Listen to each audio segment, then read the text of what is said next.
ఎన్నికల మేనిఫెస్టోను ఓ బైబిల్ గాను, ఓ ఖురాన్ గాను, ఒక భగవద్గీత గాను భావిస్తూ ఏకంగా 99% వాగ్దానాలు నెరవేర్చిన మన విశ్వసనీయత ముందు 10% వాగ్దానాలు కూడా తన హయాంలో ఎప్పుడు నెరవేర్చని మోసం చేసిన బాబు ఆయన కూటమి నిలబడగలుగుతుందా అని అడుగుతా ఉన్నాను. ఈ సందర్భంగా గట్టిగా రెండు చేతులు ఇలా పైకెత్తారు, రెండు చేతులు పైకెత్తి ఇలా ఇలా ఇలా ఇలా ఇలా ఇలా ఇలా ఇలా ఇలా ఇలా ఇలా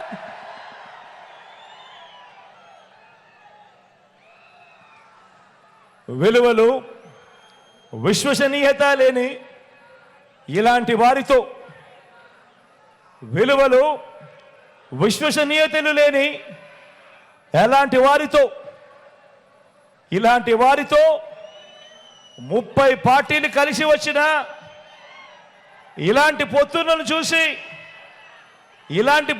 చూసి మన అభిమానులు కానీ, మన పార్టీ నాయకులు కానీ, మన పార్టీ కార్యకర్తలు కానీ, మన వాలంటీర్లు కానీ ఇంటింట అభివృద్ధి అందుకున్న ఆ పేద వర్గాలు కానీ వీరిలో ఏ ఒక్కరైనా కూడా భయపడతారా అని అడుగుతా ఉన్నాను. రెండు చేతుల పైకి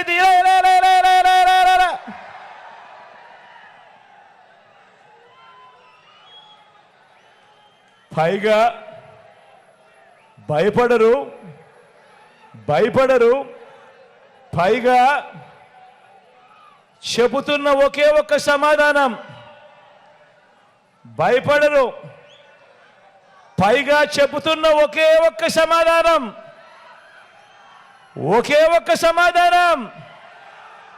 మేమంతా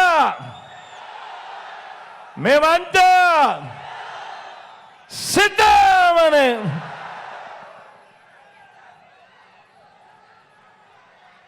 5 ఏళ్ల తర్వాత, 58 నెలల పాలన తర్వాత జరుగుతున్న ఈ యుద్ధానికి మనమంతా కూడా ఇంతగా ఎలా సిద్ధమయ్యాము అనంటే దానికి కారణం ఇంటింటికి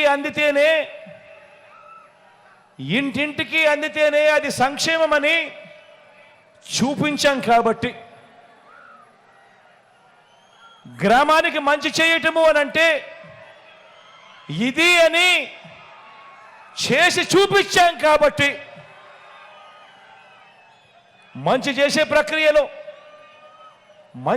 ప్రక్రియలో ఎక్కడా కూడా కులం చూడలేదు, మతం చూడలేదు, రాజకీయాలు చూడలేదు.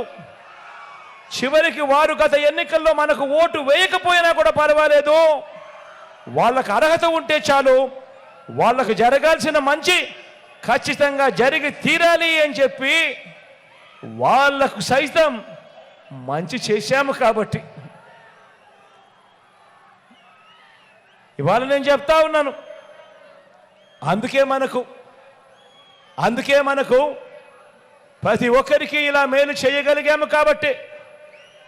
ఇంతకుముందు రాజకీయాలలో ఎప్పుడూ కూడా జరగని విధంగా చేయగలిగాము కాబట్టి, ఇంతకుముందు రాష్ట్రంలో ఎప్పుడు చూడనట్టుగా చేయగలిగాము కాబట్టి ఈరోజు మనకు మాత్రమే ఇంటింటికి వెళ్ళి ఓటు అడిగే నైతిక హక్కు మనకు మాత్రమే ఉంది, వైఎస్ఆర్ కాంగ్రెస్ పార్టీకి మాత్రమే ఉంది అని చెప్పి కూడా ఈ సందర్భంగా సగర్వంగా తెలియజేస్తా ఉన్నాను. గత ఎన్నికల్లో టీడీపీకి ఓటు వేసిన వారిని కూడా గత ప్రభుత్వం మీకు ఏమి చేసింది అని అడిగి వారిని కూడా మనం ఏం మంచి చేశామో కూడా వాళ్లకు చూపించి, వారి మనసు తట్టి, వారి గుండెని గెలిచి ఫ్యానుకు ఓటు వేస్తేనే ఈ పథకాలన్నీ జగన్ సీఎంగా ఉంటేనే ఈ పథకాలన్నీ కొనసాగుతాయి అని చెప్పే నైతికత మనకు మాత్రమే ఉంది అని కూడా ఈ సందర్భంగా చెప్తా ఉన్నాను సగర్వంగా. 175కు 175 అసెంబ్లీ, 25కు 25 ఎంపీ స్థానాలతో మళ్ళీ మనందరి ప్రభుత్వమే ఎందుకు రావాలి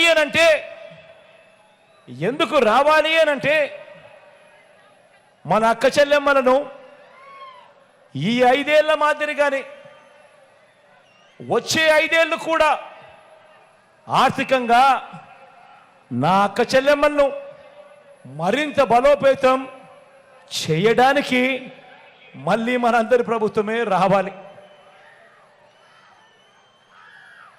కుటుంబానికి అక్క చెల్లెమ్మలు వారిని మూలంగా ఒక బలమైన శక్తిగా నిలబెట్టే ప్రక్రియ కొనసాగించాలనే లక్ష్యంతో మళ్ళీ అధికారం అడుగుతా ఉన్నాం. వివిధ పథకాల ద్వారా నా అక్క చెల్లెమ్మల కుటుంబాలకు నేరుగా బటన్ నొక్కి ఏకంగా 2,70,000 కోట్ల రూపాయలు, చరిత్రలో ఎప్పుడు జరగని విధంగా, గతంలో ఎప్పుడు కూడా కనీసం ఆలోచనకు కూడా రాని విధంగా ఏకంగా 2,70,000 కోట్ల రూపాయలు ఎలాంటి లంచాలు లేకుండా, ఎలాంటి వివక్ష లేకుండా నేరుగా నా అక్క చెల్లెమ్మల కుటుంబాల ఖాతాల్లో జమ చేశాం. గడిచిన 5 ఏళ్లలో వివిధ పథకాల కోసం ఈ రకంగా బటన్ నొక్కి నేరుగా డీబీటీ ద్వారా 2,70,000 కోట్లు అయితే, నాన్ డీబీటీ కూడా కలిపితే, అంటే నా అక్క చెల్లెమ్మలకు ఇచ్చిన ఇంటి స్థలాలు అయితేనేమి, వారి పిల్లలకు పెట్టే గోరుముద్ద అయితేనేమి, వారి పిల్లలకి ఇచ్చే ట్యాబులు అయితేనేమి, విద్యా కానుక అయితేనేమి, ఇటువంటివన్నీ కూడా కలుపుకుంటే, నాన్ డీబీటీబీ కూడా కలుపుకుంటే అది దాదాపుగా మరో 1,00,000 రూపాయలు, 1,00,000 కోట్లు. మొత్తంగా ఈ 58 నెలల కాలంలో అక్షరాల నా అక్క చెల్లెమ్మల కుటుంబాల ఖాతాలకు 3,75,000 కోట్ల రూపాయల పైచిలకు నా అక్క చెల్లెమ్మల ఖాతా, నా కుటుంబాల ఖాతాల్లోకి పంపించాం. 1 రూపాయి ఎక్కడా అవినీతి లేదు, 1 రూపాయి ఎక్కడా లంచం లేదు, 1 రూపాయి ఎక్కడా దోపిడీ లేదు, 1 రూపాయి ఎక్కడా కమిషన్ లేదు. ఇది మనం చేసిన మన ట్రాక్ రికార్డ్.